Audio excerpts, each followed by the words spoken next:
Hello दोस्तों, आज हम इस वीडियो में बताने वाले हैं कैसे आप अपने एंड्रॉयड फ़ोन में रिंगटोन सेट कर सकते हैं। तो चलिए शुरू करते हैं। सबसे पहले अपने मोबाइल की सेटिंग में जाना होगा। चलिए आगे सेटिंग में, यहाँ पे देखिए वाईफाई है, यहाँ कुछ नहीं करना है। इसे होम के नीचे देखिए ऑडियो प्रोफाइल, वहाँ पर क्लिक कीजिए और यहाँ देखिए साइड में वॉल्यूम का निशान है, यहाँ पे तो यहाँ पे क्लिक कीजिए और नीचे लिखा होगा देखिए फ़ोन रिंगटोन, यहाँ पे क्लिक कीजिए। अब कौन सा सिम में लगाना है, एयरसेल में यानी 1 में या 2 में?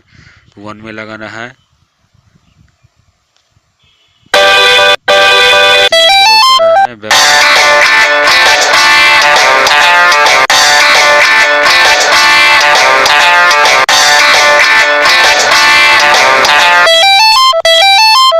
मोड में जाए, मोड में जाने के बाद आपको बहुत सारे गाना मिलेगा अपने मेमोरी में का, तो हम कोई भी लगा सकते हैं।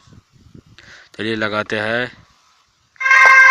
देखिए हम लगाते हैं गाना।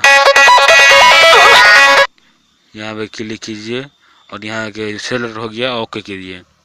अब सेट हो गया। अब कोई भी उसका दोस्त रिश्तेदार फ़ोन करेगा, आपको रिंगटोन बजने लगेगा जो सेट किया होगा आप।